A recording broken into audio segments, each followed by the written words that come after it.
ఇప్పుడు మన వరదలు వచ్చినాయి, నీళ్ళల్లో మునిగినోడికి డబ్బులు ఇవ్వలేదు. మునిగినాడు మేమే మునిగాం, మాకు ఇవ్వలేదు. ఎందుకు రాలేదు? అదే వాలంటీర్ వ్యవస్థ ఉందనుకో మాకెందుకు ఇవ్వాలని చెప్పేసి మేము అడిగేవాళ్ళం. వాలంటీర్ వ్యవస్థ ఉండడం మాకైతే మాత్రం బాగుంది. మిగిలినది అయితే నేను చెప్పను. వాలంటీర్స్ గత ప్రభుత్వం వాళ్ళని రెన్యువల్ చేయలేదని లోకేష్ గారు అంటున్నారు. వీళ్ళని చేయమనండి, వీళ్ళు చేయొచ్చుగా. ఆ ప్రభుత్వం చేయలేదు, వీళ్ళు చేయొచ్చుగా.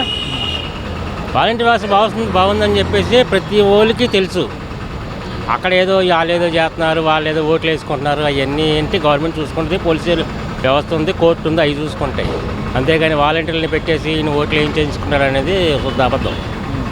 వాళ్ళు అసలు జీవోలోనే లేరు. ఇప్పుడు తీయమనండి జీవో. ఇప్పుడు చేయలేరా? ఇప్పుడు అవదా?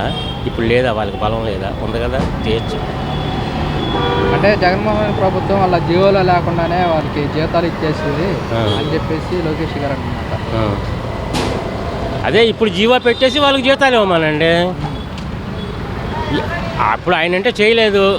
2 సంవత్సరాలు కరోనా వచ్చింది, ఏదో వచ్చింది, ఆయన చెప్పలే, ఆయన పడ్డాడు.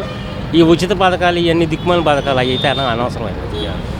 అది అనవసరం. ఉచిత పథకాలు అమ్మఒడి ఉంది, అమ్మఒడి ప్రైవేట్ స్కూల్లో చదివేవాడికి కొద్దిగా గొప్ప వాడికి స్తోమత ఉంది కాబట్టి చదివిస్తాడు. వాడికి ఎందుకు అమ్మఒడి? Government school A to Z అన్నీ వాళ్ళే ఇస్తారు, వాళ్ళకెందుకు అమ్మఒడి? అది అనవసరమైన పథకం అది. ఇంకా కొంతమందికి వాళ్ళకని వీళ్ళకని 10,000 ఇవ్వడం, 10,000 ఇవ్వడం, ఇవి కూడా అనవసరం. సో జనాల్ని సోంబేర్లను చేయడమే. రాష్ట్రంలో అభివృద్ధి అవ్వాలి. మరి ఇప్పుడు గత ప్రభుత్వంలో వైఎస్ఆర్ కాంగ్రెస్ పార్టీలో ఇప్పుడు వాలంటీర్స్ ప్రజలకు ఎలా సేవలు అందించారు? బాగా చేశారు. A to Z గవర్నమెంట్ పెట్టిన ప్రతి పథకం మాకు వచ్చింది. ఈ పథకంలో అంటే ఇంక మేము ఏది కావాలన్నా తాలూకా ఆఫీస్కు ఎక్కడికైనా పరిగెట్టాలి. మరి చిన్న చిన్న ఏమైనా ఉంటే కనుక వాలంటీర్లు అన్నీ చూసుకునేవాళ్ళు. ఇప్పుడున్న గవర్నమెంట్లో ఒక పెన్షన్ అయితే మాత్రం ఖచ్చితంగా వచ్చేస్తుంది. 1వ తారీఖు కానీ 31 కానీ. దానికైతే ఇంకా అంటే ఒకటిలే గవర్నమెంట్ వచ్చింది 6 నెలలు 7 నెలలు అవుతుంది. ఒక సంవత్సరం చూద్దాం, వాళ్ళకు కూడా అవకాశం ఇవ్వాలి కదా. జగన్ ప్రభుత్వం టాప్ అని మాత్రం అనకూడదు. చంద్రబాబు గవర్నమెంట్ బాగుంటుంది ముందు మరి తర్వాత అయితే బాగానే ఉంటుంది.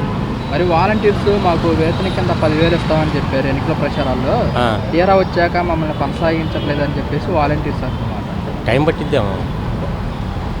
ఇప్పుడే పెళ్ళయింది, రేపే పిల్లల్ని కానంటే అవ్వదు కదా.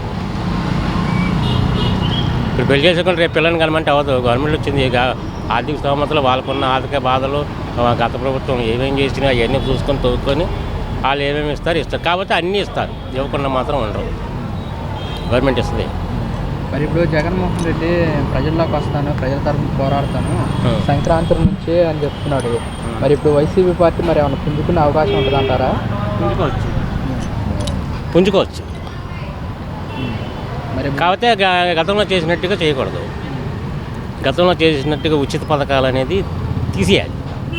అది ఎవరికైనా అవనియండి, అమ్మఒడి అవనియండి, వేరే ఏదైనా అవనియండి. వాలంటరీ వ్యవస్థ అయితే మాత్రం బాగుంది.